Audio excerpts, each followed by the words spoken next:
Hello बंधुरा আসসালামু আলাইকুম। आज আমি আপনাদেরকে দেখাবো কামিজ কাটিং করে। আর এই কামিজটির জন্য আমি নিয়ে নিচ্ছি এখানে 2 গজ পরিমাণ কাপড়। যেহেতু কামিজটির লম্বা হবে 38 ইঞ্চি এবং বডি হবে 38 ইঞ্চি, তো এই 2 গজ কাপড় দিয়ে 38 ইঞ্চি লম্বা কিভাবে কামিজ কাটিং করা যায় এখানে আপনাদেরকে আমি কামিজ কাটিং করে দেখাচ্ছি। আপনারা প্লিজ ভিডিওটা স্কিপ না করে ভালো করে দেখলে বুঝতে পারবেন কিভাবে কামিজটা আমি কাটিং করছি। সঠিক মাপ অনুযায়ী আপনারা কামিজ কাটিং শিখতে চাইলে আমার ভিডিওটা ভালো করে দেখে নিন, দেখলে আপনারা সঠিক মাপ অনুযায়ী কামিজ কাটিং শিখতে পারবেন। এবারে আমি গায়ের মাপ অনুযায়ী কাপড়টাকে এখানে 4 ভাঁজ করে নিচ্ছি। 4 ভাঁজ করে নিচ্ছি, দেখেছেন বন্ধ সাইডটা আমার দিকে আর ওপর সাইডটা ওপর দিকে রেখেছি। কাপড়টাকে ভালো করে মুছে নিচ্ছি যাতে কোথাও কোনো কুচকানো অংশ না থাকে, সেজন্য আমি কাপড়টাকে হাত দিয়ে এভাবে মুছে নিয়েছি। এবারে সেলাইয়ের জন্য আমি 1/2 ইঞ্চি পরিমাণ কাপড় এখানে দাগ টেনে নিচ্ছি লম্বা। তো এখানে একটু জায়গায় স্কিপ হয়ে গেছে, দেখা যাচ্ছে না। তো এখানে আমি কাপড়টা নিয়ে নিচ্ছি নিচের দিকে, তো দেখাচ্ছেন। এবারে আমি এখান থেকে লম্বাটা মাপ টেনে নিচ্ছি। এর জন্য সেলাইয়ের জন্য যে দাগটা আমি দিয়েছি এই দাগটাকে ধরে এখানে আমি নিয়ে নিচ্ছি 38 ইঞ্চি। তো 38 ইঞ্চির একটা আমি দাগ নিচ্ছি। আর মুড়িয়ে সেলাইয়ের জন্য যতটুকু কাপড় আছে নিচে প্রায় 1 ইঞ্চি আছে, এই 1 ইঞ্চি কাপড়ই আমি নিয়ে নিচ্ছি। এবারে আমি স্কেল দিয়ে এভাবে ধরে দাগ টেনে নিলাম। এখানে কোনা যাতে আমরা ঝুলে না যায়, এখানে 1/2 ইঞ্চি পরিমাণ কাপড় এভাবে উপর দিকে আমি রেখে দিলাম। এটা আমি কাটিং করে নিয়ে নিব যাতে কামিজের কোনা ঝুলে না যায়। এখানে আমি শোল্ডারের মাপ নিচ্ছি 6.5 ইঞ্চি, যেহেতু 38 ইঞ্চি বডি 6.5 ইঞ্চি হবে। তো এখান থেকে আমি আরমোল বা বগলের মাপটাও নিয়ে নিচ্ছি 6.5 ইঞ্চি, যেহেতু লুজ ফিটিং নেবে আর ফিটিং করলে এখানে 6 ইঞ্চি হবে। তো এবারে আমি এখানেও দাগ টেনে নিচ্ছি, স্কেলটা ধরে সোজাসুজি দাগ টেনে নিচ্ছি। এবারে আমি এখান থেকে 1 ইঞ্চি উপরে একটা দাগ টেনে নিলাম। এবারে আমরা এই বগলের মাঝামাঝি জায়গাটা বের করে নিব। এভাবে আমরা ফিতাটা ধরে এখানে ভাঁজ করে নিয়ে এখানে আমরা মাঝখান হবে। মাঝখান থেকে আমি এভাবে আমি রাউন্ডটা দিয়ে দিচ্ছি। তো আমার এভাবে রাউন্ডটা দিয়ে দিচ্ছি। এভাবে রাউন্ডটা দিলে আমরা কাটিং করার সময় সহজ হবে। এখান থেকে আমি এই সাইড ফাড়ার দাগটা নিব। সাইড ফাড়ার দাগটা নিব 19 ইঞ্চি নিচে। তো 19 ইঞ্চিতে নিব, যেহেতু আমার কামিজটাও শর্ট, তো 38 ইঞ্চি লম্বা, বডিও 38 ইঞ্চি। তো সাইড ফাড়ারটা নিয়ে নিচ্ছি আমি 19 ইঞ্চি। 19 ইঞ্চি হলে এটা মিডিয়াম হবে। এবারে আমি বডির মাপ নিচ্ছি, যেহেতু 38 ইঞ্চি সেহেতু 9.5 ইঞ্চি হবে, 4 ভাগের 1 ভাগ, আর 1 ইঞ্চি নিচ্ছি আমি বাড়তি মুড়িয়ে সেলাইয়ের জন্য। এবার আমরা পেটের মাপটা বের করে নিচ্ছি। এভাবে ফিতা ধরে ফিতাটা এভাবে ভাঁজ করে নিব। ভাঁজ করে নেওয়ার পর যে এই মাপ হবে, এই মাঝখান, এটাই হচ্ছে আমাদের পেটের মাপ। এবারে আমি স্কেল দিয়ে এটা দাগ টেনে নিচ্ছি, দুইটাই এভাবে দাগ টেনে নিচ্ছি, দাগটা স্পষ্ট হচ্ছে না। এবারে আমি পেটের মাপ নিচ্ছি। পেটের মাপ নিয়ে নিচ্ছি এখানে আমি 8.5 ইঞ্চি। তো 8.5 ইঞ্চিতে দাগ টেনে নিচ্ছি, 1 ইঞ্চি নিচ্ছি বাড়তি। এবারে আমি এখানে নিচ্ছি কোমরের মাপ 9 ইঞ্চি আর বাড়িয়ে নিচ্ছি 1 ইঞ্চি। যেহেতু পেট নিব আমি 34 ইঞ্চি আর কোমরটা নিয়ে নিচ্ছি আমি 36 ইঞ্চি। এখানে আমরা কোমরের মাপ অনুযায়ী এখানে নিয়ে নিচ্ছি আমি 9 ইঞ্চি আর 3 ইঞ্চি গেরের জন্য, আর 1 ইঞ্চি নিয়ে নিচ্ছি মুড়িয়ে সেলাইয়ের জন্য।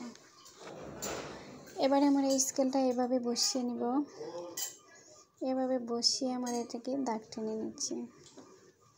স্কেলটা এভাবে বসিয়ে দুইটা শার্ট পেট অনুযায়ী নিচ্ছি। পেট থেকে আবার এই কোমর পর্যন্ত আবার এইভাবে স্কেল বসিয়ে এটাকে নিয়ে নিচ্ছি। এবারে স্কেলটা এইভাবে ধরে আমরা এই গেরের টানটা দিয়ে দেবো। আর বিড়ালটা বারবার দেখেছেন আসছে। এবারে আমি আরেকটা দিয়ে দিচ্ছি, এই দুইটা টানি দিয়ে দিচ্ছি। এবারে আমি এটা কাটিং করে নিব।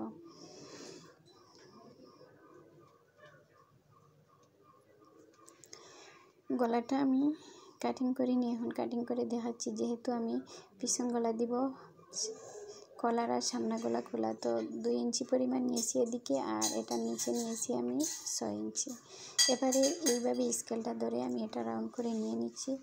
তো আমি প্রথমে পিছনের কাপড়টা সরিয়ে নিব একটু পরে, এটা আমি কাটিং করে নিই। তারপরে পিছনের কাপড়টা সরিয়ে নিয়ে সামনা গলাটা কাটিং করে নিব। তো দর্শক বন্ধুরা, প্লিজ আমার ভিডিওটি আপনারা অনেকে দেখে যান, একটা লাইক দেন না প্লিজ। আমার ভিডিওটা আপনারা যারা দেখবেন লাইক দিবেন, কমেন্ট করবেন। এবারে আমি কাটিংটা প্রায় শেষই, আমি পিছন পাটটা সরিয়ে নিচ্ছি। পিছন পাটটা সরিয়ে নিয়ে সামনা পাটটা আমি কাটিং করে নেব। তো পিছন গলা আমি দিয়ে দিব যেহেতু কলার, তো আজকে কলারটা আপনাদেরকে দেখাচ্ছে না। আপনারা কলার গলা শিখতে চাইলে আমাকে কমেন্ট করে জানাবেন, পরবর্তীতে আমি অন্য কোনো ভিডিওতে আপনাদেরকে কলার গলাটা দেখাবো। এবার আমি তালপাটটা কেটে নিচ্ছি, তালপাটটা দাগ টেনে নিয়ে এটা আমি কাটিং করে নিচ্ছি, দেখাচ্ছেন। এবারে আমি গলাটাও কাটিং করে নিচ্ছি।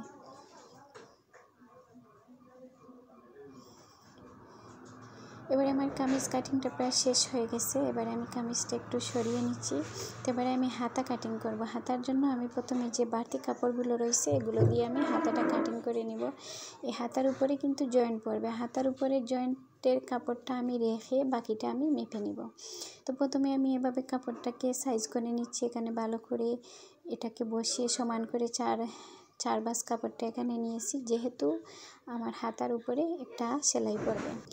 এই 1/2 ইঞ্চি পরিমাণ কাপড় দিয়ে আমরা কিন্তু সেলাইয়ের জন্য এখানে দাগ টেনে নিচ্ছি, আর এখানেও 1/2 ইঞ্চি কাপড় নিয়ে নিচ্ছি সেলাইয়ের জন্য। এখান থেকে আমি হাতার লম্বার মাপটা নিয়ে নিব। তো হাতার লম্বার মাপটা নিয়ে নিচ্ছি আমি 12 ইঞ্চি, আর মুড়িয়ে সেলাইয়ের জন্য আরও 1 ইঞ্চি নিচ্ছি। এটা স্কেল দিয়ে এভাবে দাগ টেনে নিচ্ছি। দাগ টেনে নেওয়ার পরে এখানে আমি নিয়ে নিচ্ছি এখানে আমি নিয়ে নিচ্ছি 4.5 ইঞ্চি, আর 1 ইঞ্চি নিয়েছি বাড়তি সেলাইয়ের জন্য।